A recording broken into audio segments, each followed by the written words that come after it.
News navigation में आप सभी का स्वागत है। भारत के इतिहास में कई प्रधानमंत्री आए और गए। हर किसी ने देश को अपने अपने नजरिए से दिशा देने की कोशिश की, लेकिन एक सवाल अब फिर से हवा में तैर रहा है। क्या आज भारत सही हाथों में है? और अगर नहीं है तो पहले जिनके हाथों में ये देश था वो आज क्या करते?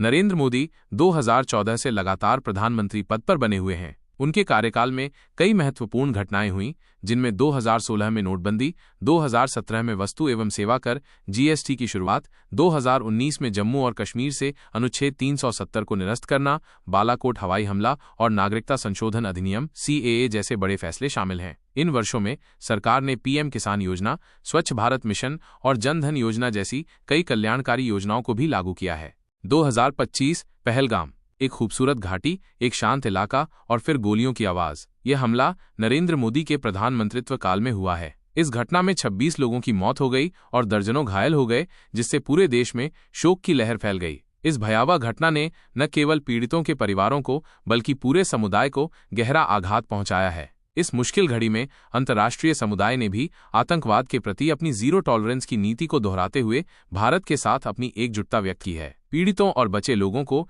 एक सुरक्षित स्थान प्रदान करने और उन्हें सहायता देने के उद्देश्य से विक्टिम्स ऑफ टेररिज्म एसोसिएशन वोटैन जैसे संगठनों की स्थापना को एक महत्वपूर्ण कदम माना जा रहा है। हालांकि इस हमले के बाद कई हफ्ते बीत चुके हैं और अभी तक इस संबंध में कोई ठोस जानकारी या आगे की कार्रवाई सामने नहीं आई है। अब इस पर हम सवाल उठा रहे हैं, अगर देश के पहले प्रधानमंत्री पंडित नेहरू होते तो क्या प्रतिक्रिया होती? अगर इंदिरा गांधी होती, क्या इस हमले के बाद भी खामोशी छाई रहती? क्या अटल बिहारी वाजपेयी जैसी निर्णायक सोच होती तो सिर्फ बयानबाजी से काम चलता?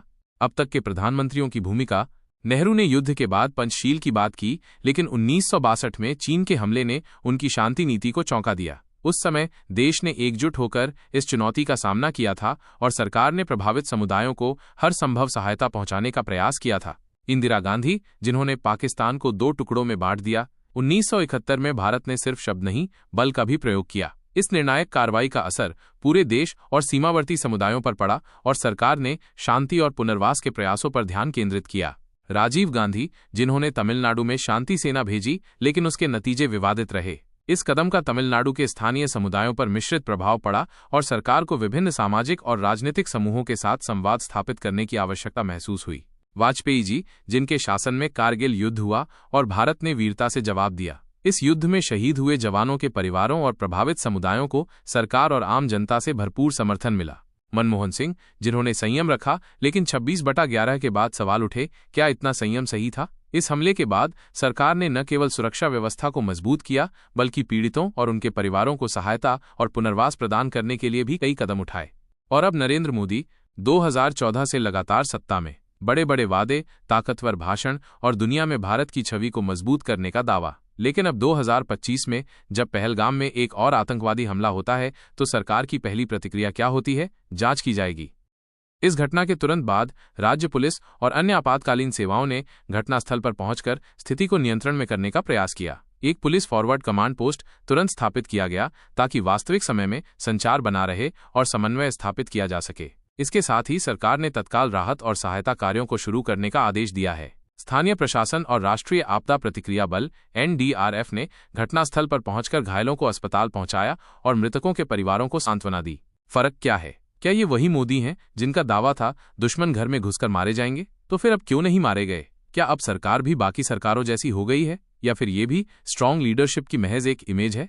जनता का सवाल, हमारे जवान शहीद हो रहे हैं, आम नागरिक मारे जा रहे हैं, तो क्या ये पूछना गलत है कि अगर पहले वाले प्रधानमंत्री होते तो क्या अब तक कोई ठोस फैसला हो चुका होता? क्या अब तक आतंकियों को सबक सिखा दिया गया होता? क्या सिर्फ भाषणों और बयानबाजी से देश चलता है? इस घटना के बाद जनता में आक्रोश और दुख की भावना है। लोग सरकार से त्वरित और निर्णायक कार्रवाई की उम्मीद कर रहे हैं ताकि ये सुनिश्चित हो सके कि भविष्य में ऐसी घटनाएं न हों। सवाल सिर्फ मोदी पर नहीं है, सवाल है पूरे सिस्टम पर। क्या हम सिर्फ मजबूत शब्दों पर भरोसा करते रहेंगे? क्या हम ये मान लें कि अब कोई भी सरकार हो, सिर्फ चेहरा बदला है, हालात नहीं? सरकार के भीतर और बाहर इस हमले की प्रतिक्रिया को लेकर बहस चल रही है। कुछ लोग तत्काल सैन्य कार्रवाई की मांग कर रहे हैं, जबकि अन्य संयम बरतने और कूटनीतिक माध्यमों से समस्या का समाधान करने की वकालत कर रहे हैं। क्या अब भारत के पास वो इच्छा शक्ति नहीं बची जो इंदिरा गांधी ने दिखाई थी, जो वाजपेयी जी ने कारगिल में दिखाई थी? भारत के पास निश्चित रूप से इच्छा शक्ति है, लेकिन हर स्थिति की अपनी जटिलताएं होती हैं। सरकार को सभी संभावित विकल्पों पर विचार करना होगा और ऐसी रणनीति अपनानी होगी जो देश के हित में हो और जिससे नागरिकों की सुरक्षा सुनिश्चित हो सके। और नरेंद्र मोदी को अब 11 साल हो चुके हैं प्रधानमंत्री बने। अगर इतने समय में भी हम आतंक से नहीं निपट सके तो क्या ये विफलता नहीं मानी जानी चाहिए? ये कहना मुश्किल है कि ये पूरी तरह से विफलता है। आतंकवाद एक जटिल समस्या है जिसका समाधान समय और निरंतर प्रयासों की मांग करता है। सरकार ने इस दौरान कई मोर्चों पर काम किया है, जिसमें सीमा सुरक्षा को मजबूत करना, खुफिया जानकारी को बेहतर बनाना और अंतर्राष्ट्रीय स्तर पर सहयोग बढ़ाना शामिल है। हम ये नहीं कह रहे कि सिर्फ मोदी दोषी हैं। हम ये भी नहीं कह रहे कि पहले सब सही था। लेकिन अगर आज भी हम पहलगाम जैसे हमलों पर सख्त जवाब नहीं दे पा रहे हैं तो इतिहास से हमने सीखा क्या? इतिहास हमें सिखाता है कि आतंकवाद से निपटने के लिए एक बहुआयामी दृष्टिकोण की आवश्यकता होती है, जिसमें सैन्य कार्रवाई, कूटनीति, खुफिया जानकारी और सामुदायिक जुड़ाव शामिल हैं। हमें ये भी याद रखना होगा कि आतंकवाद का कोई आसान समाधान नहीं है और हमें धैर्य और दृढ़ संकल्प के साथ काम करना होगा। अंत में, इतिहास गवाह है कि जब सरकारें कमजोर होती हैं तब आतंकी हिम्मत करते हैं। अब वक्त है जवाब देने का, ताकि आने वाली पीढ़ी सिर्फ सवाल न पूछे, उदाहरण दे सके।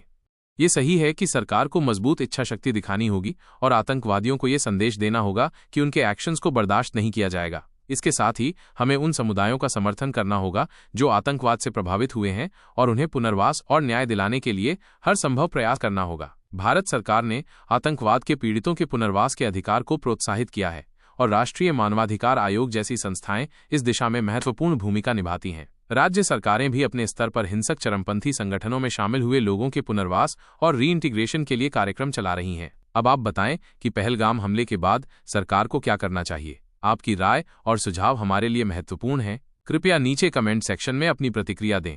धन्यवाद।